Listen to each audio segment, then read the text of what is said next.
कहते हैं सबका स्टेटमेंट आ रहा है कि कश्मीरी मुसलमानों ने हमारे लिए जो एहसान किया हम कभी भूल नहीं सकते। मारने वाले भारतवर्ष के नहीं थे मुसलमान, और अगर भारतवर्ष के भी होते तुमको मार दो गोली, कौन मना कर रहा है? लेकिन एक आदमी गुनाह करेगा उसके बदले आप किसी को पकड़ोगे? और इतना बड़ा वो किया, एक आदमी ये नहीं खड़े होकर बोल रहा है कि वाह भाई वाह आदिल, तुमने क्या काम किया, नजाकत तुमने काम क्या किया, कैसे बचाया लोगों को, उसको बधाई आपको। ये कोई टीवी पे नहीं आगे बोल रहा है। और उसके बाद अभी कल बम्बई में मैंने देखा 2 दिन पहले कि दादर में मुसलमानों को मार रहे हैं कि तुमको यहाँ दुकान ही चलाई, जिससे उनके बाप की मुंबई होगी। कानून किधर है?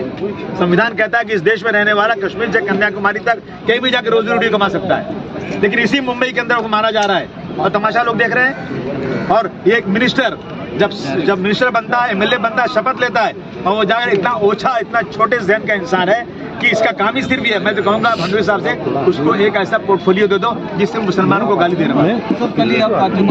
हम मिले, वही सब चीजें। मैं सीपी से मिलने जा रहा हूँ और मैं हर जगह जाऊंगा, मैं सड़क पर निकलूंगा, सबसे बोलूंगा, इसके खिलाफ आवाज उठाऊंगा कि ये जो हो रहा है इसको बंद किया जाए, ये जो नारायण राणे को मिनिस्ट्री से निकाल दिया जाए पूरे देश में। अब कहाँ बताऊं मैं? कहीं ना कहीं सर मुसलमानों का एक अलग नजरिए से देखा जा रहा है।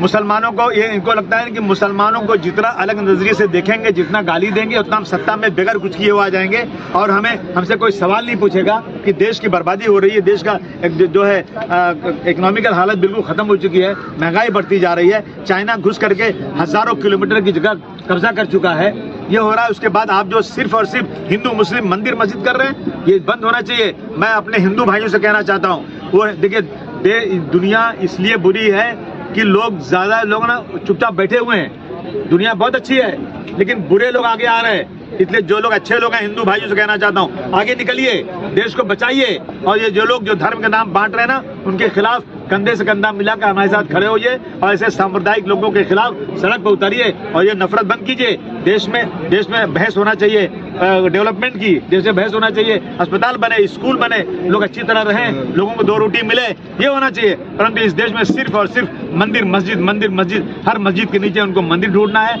हर मुसलमान को आतंकवादी बनाना है, ये काम ये बंद होना चाहिए। ये हम कमिश्नर के पास जा रहे हैं और उनसे बात करेंगे कि आप तुरंत जो है ना इस पे एक्शन लीजिए। अबू भाई आपके आने के पहले मंच से कहा जा रहा था कि राज्यों के पास इतना वक्त नहीं था कि किसी का धर्म पूछ के मारे वो, मतलब ये जो बात है वो विक्टिम की फैमिलीज ने कही है कि धर्म पूछ के मारा गया, लेकिन उस पर सवाल खड़ा किया। दूसरी बात ये भी कि चुनाव है, इस वजह से ये देखिए ऐसा है ना, उन्होंने धर्म पूछा या नहीं पूछा मुझे नहीं मालूम, लेकिन सब कह रहे धर्म पूछा, तो मैं मानता हूँ धर्म पूछा, लेकिन धर्म पूछा इसलिए पूछा धर्म उन्होंने कि यहाँ धर्म पूछेंगे ना तो मुसलमानों के साथ ज्यादती होगी। वो दुश्मन है देश के, वो नहीं चाहते हैं देश के अंदर अमन सुकून हो, वो नहीं चाहते कश्मीरी बेचारे रोजी रोटी कमा सके, इसलिए उन्होंने धर्म पूछा।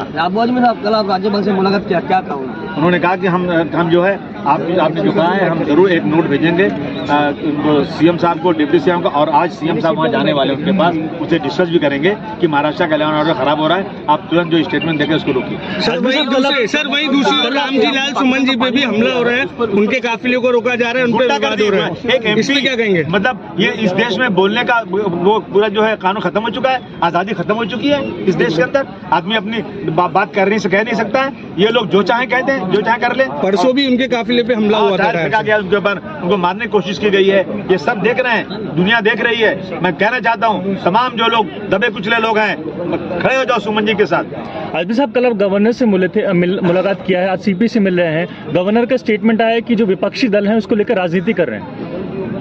विपक्षी दल राजनीति कर रहे हैं, गवर्नर साहब ने ऐसा कहा है बात करते हुए। विपक्षी दल जो है ना वो सच्चाई सामने लाकर आईना दिखा रहा है।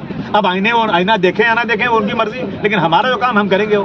कल ब्लैकआउट का आपने अपील किया है? जी हाँ बिल्कुल, सबसे मैं निवेदन कर रहा हूँ कि 9 बजे से 9:15 बजे रात तक आप सब लोग अपनी ऑफिस, अपने घर, जहाँ तक हो सकता है सब लोग बिजली बंद रखो, अंधेरे में रहो। Thank you.